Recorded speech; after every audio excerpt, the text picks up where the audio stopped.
What's up, guys? We're back with another episode of U.S. History with Mr. Peterson.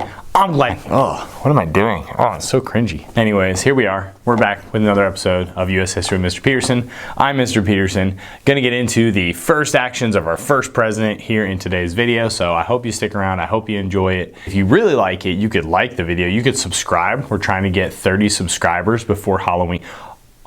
We should do 31 subscribers because October 31st, maybe that's kind of a better idea. But anyways, like, subscribe, turn on notifications, share the video with a friend. Now it's time for the lesson.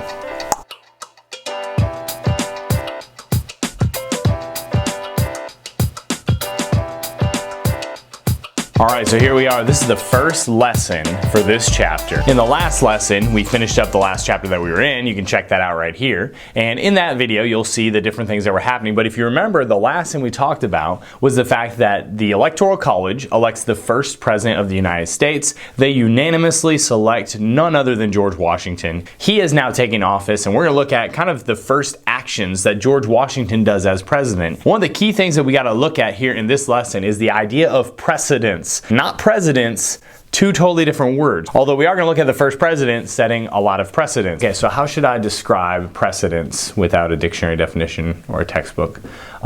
So a precedent is an action that is done to set an example for later people to follow. You hear it a lot in leadership positions. You hear it a lot when talking about the Supreme Court cases. And so the precedents that are being set by George Washington are going to carry out for many years here in the United States of America. So let's check out our first president. April 30th, 1789, our first president, George Washington, is inaugurated on the steps of Federal Hall in New York City because Washington, D.C. was not at the, you can't name it after George Washington until he's already been president. So a lot of stuff was happening in New York. That's just kind of how it was then. In this inauguration, George Washington, our first president, sets the first precedent that we'll look at today. He places his hand on top of the Bible and he solemnly swears to uphold the office of president and to do the job that he was elected to do by the people of the United States in the eyes of God. This is a key precedent set by George Washington at the first inauguration. The next precedent we're going to look at is something that probably should be followed a little bit more often today, and that is George Washington selecting his advisors to serve as his first cabinet. All right, the cabinet was a group of advisors that were brought in by the president in order to help him deal with the actual responsibilities of being a president of a giant nation. I mean, think about it. The day-to-day activities of a president, he can't be in charge of everything. And so what ends up happening is he alone creates in the executive branch 4 different departments. And at the head of each of those departments is a secretary. The main secretary for those departments would serve on the president's cabinet. What were those departments and who were the secretaries? Well, here we go. First, we have the State Department. This obviously still exists today. The State Department deals with the United States' relationships with other nations. So the person that George Washington felt could best lead this department was none other than Thomas Jefferson. Thomas Jefferson had already been abroad working as an ambassador in France many times, and so George Washington selects him to be the Secretary of State. The next was the Department of the Treasury, and the Secretary of the Treasury was none other than the infamous Alexander Hamilton. Alexander Hamilton had been an outspoken supporter of the Constitution. He was the one who wrote most of the Federalist Papers. George Washington definitely saw him as an ally and saw him as a voice that he had to have in his cabinet. So Alexander Hamilton was the first Secretary of the Treasury. Next, you have the Department of War, which is a weird name for a department, but you had to have it either way. Somebody had to be in charge just in case the United States did end up going to war, and pretty soon we would. The first Secretary of the Department of War was a guy by the name of Henry Knox. If you remember back to the Battle of Fort Ticonderoga, which we did not make a video about, Henry Knox was the guy who brought the cannons from Fort Ticonderoga to outside of Boston. A war hero from the American Revolution, Henry Knox becomes our first Secretary of War. Next, we have the Department of Justice, and the Department of Justice didn't have a secretary. They had an Attorney General. The first Attorney General here for the Department of Justice was none other than Edmund Randolph, co-author of the Virginia Plan. I'm pretty sure. Yeah, that was him, yeah. Co-author of the Virginia Plan, Edmund Randolph. He becomes our first Attorney General. And so now we have our 4 departments. We have the State Department, the Treasury Department, the War Department, and the Justice Department. All these guys are working with Washington as his first official cabinet. Probably the most interesting thing about George Washington's new cabinet was the people that he selected on it. And this is what I was saying, that more presidents should follow this precedent. Instead of packing the cabinet with people that kind of already thought like him and shared lots of the same political views, President Washington went out and sought sought ideological diversity. And that's a big fancy term for people who have different beliefs and opinions than you. George Washington valued that. He didn't want a cabinet full of yes men. He wanted people who would challenge him. He wanted people who would challenge each other to make sure that the voices of all Americans were being represented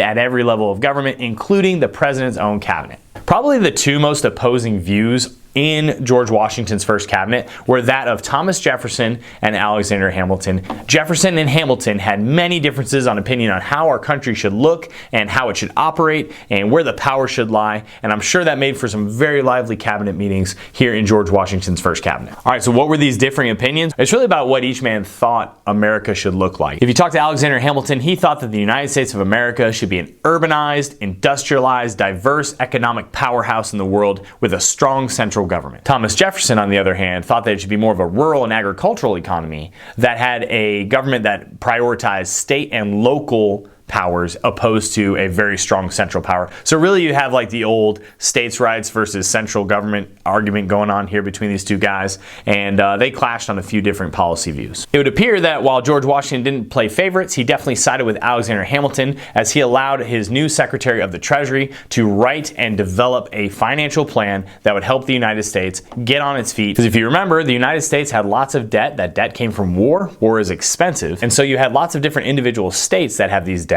and our country as a whole also has the debt. Alexander Hamilton comes up with a plan to deal with this debt while also endearing the states to the idea of a central government that wielded a considerable amount of power. What was Alexander Hamilton's plan? Let's check it out. So the first step in Alexander Hamilton's four-part plan for financial independence. No, that sounds like a Dave Ramsey book or something. Anyways, the first step in Alexander Hamilton's plan was to have a large amount of tariffs placed on different imported goods. If you don't know what a tariff is, it's basically a tax on a good that's imported from another country in order to protect American businesses, because if it's cheaper to just buy something in America, you're probably going to do that. But then also to raise money for the government on things that are imported into the United States. And so this excise tax, as it becomes known, was on lots of different things. One of the main things that it was on, though, was whiskey. The next step in Alexander Hamilton's plan was really aimed at endearing the central government and the national economy to the American people. And what he did was he started to pay back the war bonds that people had purchased during the War for Independence. A war bond was just a fancy piece of paper that was pretty much an IOU from whatever government was in charge at the time, saying,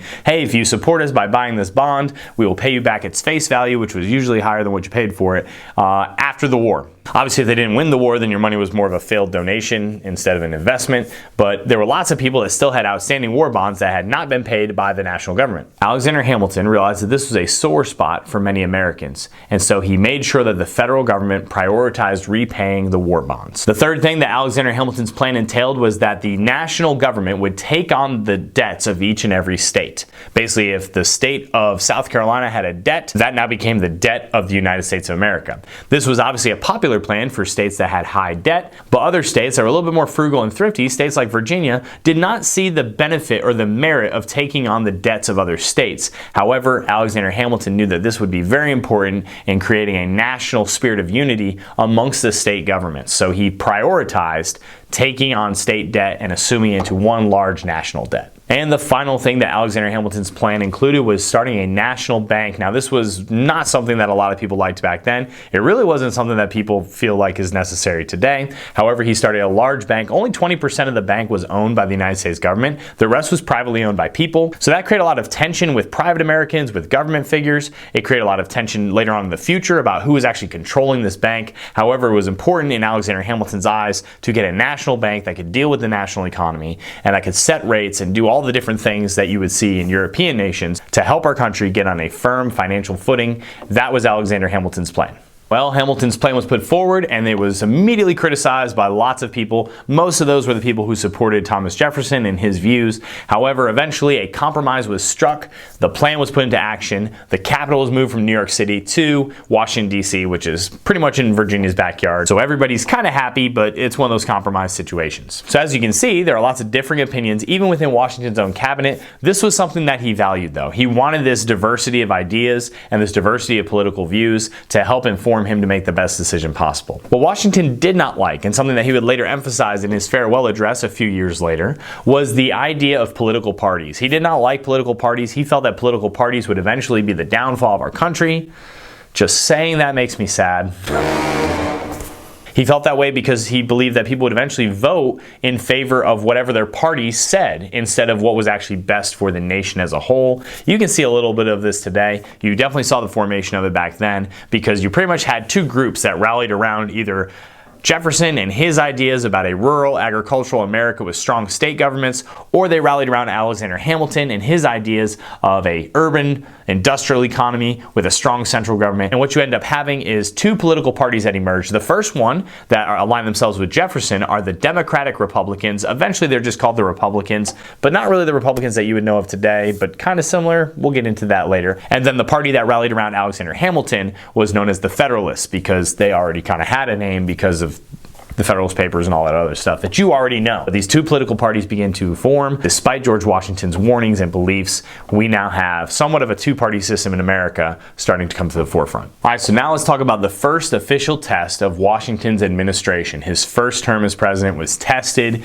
in Western Pennsylvania. Part of Alexander Hamilton's plan was to put an excise tax on whiskey. Well, in Western Pennsylvania and other areas of the frontier, actual dollar bills and banknotes and paper currency wasn't really valued. One thing that was valued was whiskey. This whiskey was purchased from other places, or lots of times it was actually brewed and distilled by the people living there in the frontier, and this whiskey was used almost as a bartering and trade item. The excise tax, though, required people to pay a tax on the whiskey, so if you used your whiskey in order to buy something, you still had to pay the tax on that, and that angered lots of people. Eventually, in 1794, towards the end of Washington's first term as president, you have an uprising that occurs in Western Pennsylvania, and you have these angry frontiersmen that are upset about this excise tax, and they decide they're going to pull an old Daniel Shays. So these guys get upset about this excise tax. They start harassing many of the federal officials in Western Pennsylvania. They actually get a full-on uprising that develops here on the frontier. George Washington tells the governor of Pennsylvania to deal with it. He decides he doesn't want to, and so Washington does what no other president in U.S. history does. He dusts off his military uniform, he hops on his horse, and he leads federal troops into Western Pennsylvania. That's right, the sitting president of the United States